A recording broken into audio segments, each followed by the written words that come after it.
Oke teman-teman, jumpa lagi dengan channel saya ya. Setelah kemarin kita coba rakit Raspberry Pi-nya menggunakan 3D printer case-nya ya. Sekarang kita coba setting bagaimana caranya supaya Raspberry Pi-nya itu tampilannya nggak terbalik ya. Kan tampilannya terbalik nih seperti ini nih. Kayaknya kok nggak enak banget gitu kan ya. Kenapa sih tampilannya terbalik? Kenapa nggak ngeprintnya kemarin disesuaikan aja sama si Raspberry Pi-nya supaya tampilannya nggak terbalik. Nah, jadi kemarin ceritanya setelah saya cetak itu supaya mengefisiensikan si kabelnya itu makanya hasil cetakannya jadi terbalik ya. Jadi nanti sebenarnya sih kita nggak usah modif lah itu kita modif atau kita buat lagi ulang gitu ya, nggak usah. Sebenarnya kita bisa setting gitu ya, gimana setting supaya nggak terbalik. Ya teman-teman, langsung aja saya akan coba melakukan pengaturan atau setting di Raspberry Pi-nya. Nah, bagaimana caranya? Yang pertama kita melakukan configuration di Raspberry Pi-nya. Ini saya remote ya Raspberry Pi-nya. Jadi ini karena saya menggunakan macOS, jadi saya bisa langsung remote menggunakan perintah SSH. Kalau misalnya teman-teman nanti menggunakan Windows kah, menggunakan Linux kah, jadi nanti teman-teman bisa meremote menggunakan putih atau software-software yang sejenis yang digunakan untuk remote gitu ya. Nah, untuk meremote teman-teman harus tahu dulu IP-nya berapa ya, supaya nanti si Raspberry Pi-nya bisa di remote. Perintahnya apa ya? Nanti teman-teman bisa masukkan perintah ifconfig di Raspberry Pi-nya. Atau teman-teman mau langsung setting di Raspberry Pi-nya ya monggo silahkan. Lebih enak ya. Teman-teman tinggal butuh keyboard, cari keyboard terus setting lah di Raspberry Pi. Yang minta pasport ya.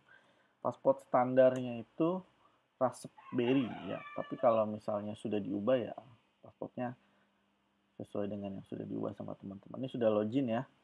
Sudah login, kita clear dulu. Kemudian setelah itu kita masuk ke configuration ya.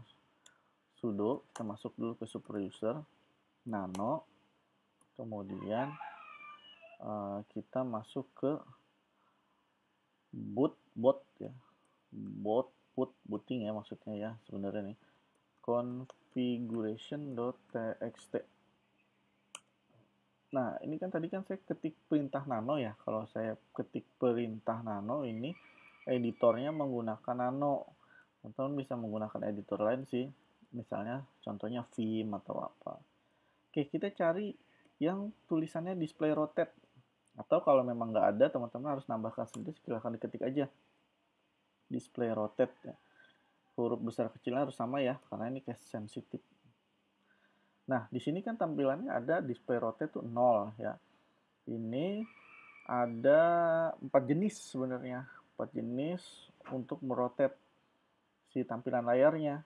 Yang pertama adalah 0 derajat, kemudian di rotate 90 derajat, di rotate 180 derajat, dan di rotate 270 derajat. Untuk tampilan 0 itu dia rotate-nya 0 derajat. Kalau 90 derajat dia memutar sebanyak 90 derajat itu kita ketik angka 3.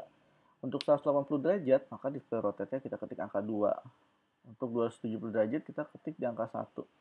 Karena kita mau rotate ke 180 derajat, maka kita ketik angka 2 di sini ya. Setelah itu kita simpan. Ctrl X. Yes. Enter. Ribut ya. Atau kalau bahasa komputer kita restart. Kita restart Raspberry-nya. Mati ya Raspberry-nya ya. Oke, kita tunggu sampai dia login. Awalnya sih memang dia tampilannya itu terbalik, tapi nanti setelah CLI-nya, command line interface-nya itu sudah muncul, itu akan membalik 180 derajat atau sesuai dengan yang sudah kita setting tadi. Nah, ini kan sudah membalik ya. Oke, sudah oke lah. Oke, sekarang kita coba login lagi di Raspberry Pi-nya ya. Kita remote lagi. Nah, masalah selanjutnya adalah presisi touch-nya. Ini kalau saya ketik di sini, si kursornya bergeraknya ke atas, ya. Saya ketik di sini nih, padahal saya ketiknya di bawah nih ya, teman-teman. Saya ketik di sini ke bawah gitu. Ini artinya nggak presisi. Nah, ini perlu ada lagi kita melakukan configuration lagi. Kita configuration di configuration touchscreen ya. Itu ada di foldernya 11 untuk configuration si touchscreen-nya. Nah, gimana caranya? Kita masuk ke folder X11 ya, CD, terus kita masuk ke USR, kemudian share, kemudian kita masuk di X11, kemudian kita masuk di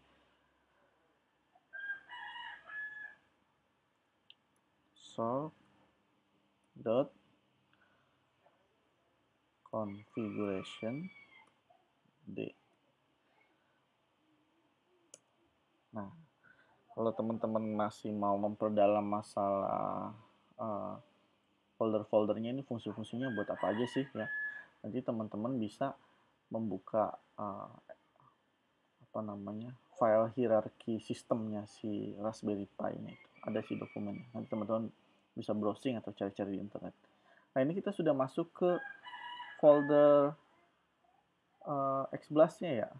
Kita coba cek ya. Ini adanya file apa aja ya. Sini ada 3 file ya. Ini dari update ke update itu sepertinya nama filenya berubah-ubah gitu ya. Dulu mungkin nama filenya 10 libinput.configuration, tapi sekarang sudah 40 libinput configuration. Saya nggak tahu nih maksudnya 10, 40 apa gitu ya. Tapi memang kita nanti nggak usah kemana-mana, kita fokus aja namanya di input. Kalau ada inputnya, berarti itu yang harus kita configuration. Nah, gimana caranya? Kita masuk ke text editor lagi, sudo nano, kemudian 40 strip libinput.configuration. Ya, oke, masuk ya. Nah, ini sama sih sama kayak tadi, ini text editor ya. Jadi teman-teman itu bisa pakai text editor yang teman-teman suka lah. Mau pakai Nano kah, mau pakai Vim kah, itu tergantung selera aja ya. Kalau saya lebih seleranya sih pakai Nano karena lebih mudah juga digunakan. Itu menurut saya sih. Oke, nah teman-teman nanti cari input namanya touchscreen ya. Setelah input namanya touchscreen di sini, nanti teman-teman bisa menambahkan untuk cari transformation metricnya yang 180 derajat ya. Jadi nanti teman-teman di sini bisa mengetikkan option terus transformation metric. Nah,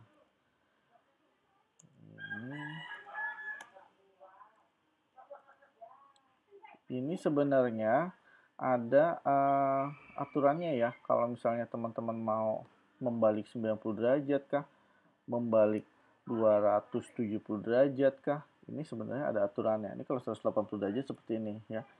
Nanti saya akan tampilkan di link description ya. Di description itu nanti bagaimana cara mengubah untuk yang 180 derajat kah, yang 0 derajat kah, yang 270 derajat, itu nanti akan saya tampilkan di situ. Oke, sekarang kita coba di Ctrl X kita save ya. Yes, enter. Oke, kemudian kita coba restart. Apakah setelah kita setting itu sudah berubah? Reboot. Oke. Restart ya teman-teman ya.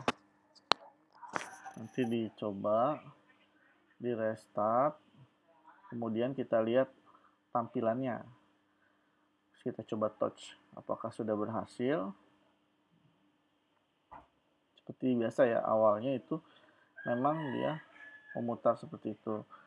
Nanti, nah setelah command line interface-nya itu tampil, maka dia merotate otomatis. Ya, nggak terlalu penting lah di awal ya. Kita kan butuhnya nanti setelah dia sudah login. Nah ini sudah login, kita cek. Oh ya ini sudah ya sesuai dengan ini kursornya sudah sesuai dengan ya sudah sesuai dengan saya punya sentuhan. Saya sentuh di sini, dia sudah sesuai di sini. Artinya sudah tidak sudah presisi ya.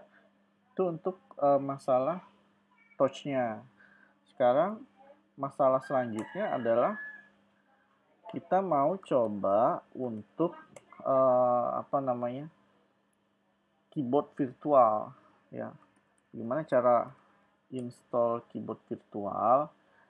Ini nanti kita bisa coba Matchbox keyboard ya. Jadi nanti teman-teman bisa sudo apt kemudian install namanya Matchbox strip keyboard.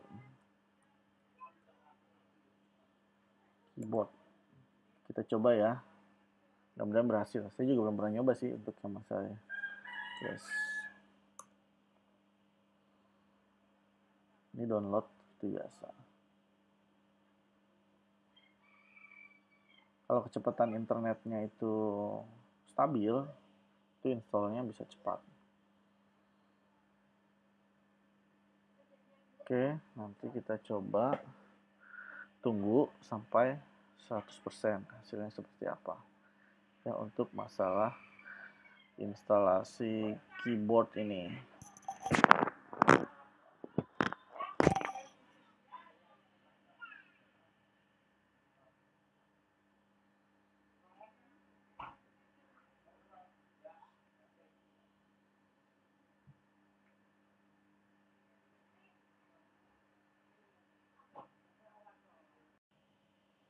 Oke teman-teman, setelah selesai install, nah kita coba, tadi sudah kita coba restart ya. Ini memang installnya tergantung kestabilan si internetnya ya. Maaf tadi sempat saya putus dulu karena memang installnya kurang lebihnya sekitar 10 menit lah. Nah ini gimana cara ceknya? Nanti kita cek di aksesoris. Nah ini keyboard. Udah, teman-teman udah punya keyboard secara virtual. Keyboard ini nanti bisa digunakan kah untuk mengetik atau apa gitu ya. Jadi lebih enak ya teman-teman keyboard virtual. Saya dekatin ya. Ini nanti sudah dijadikan touchscreen, internet atau apa gitu ya. Kita buka programnya, nanti kita mau ketik namanya apa gitu, itu udah bisa, kita nggak perlu lagi menggunakan keyboard. Oke teman-teman, demikian tutorial dari saya. Mungkin nanti selanjutnya kita akan gunakan si Raspberry Pi ini untuk membuat koneksi ke hardware. Nah itu nanti kita gunakan GPIO-nya, atau nanti kita coba bermain-main lah dengan si Raspberry Pi-nya. Oke, sampai jumpa di tutorial saya selanjutnya. Terima kasih.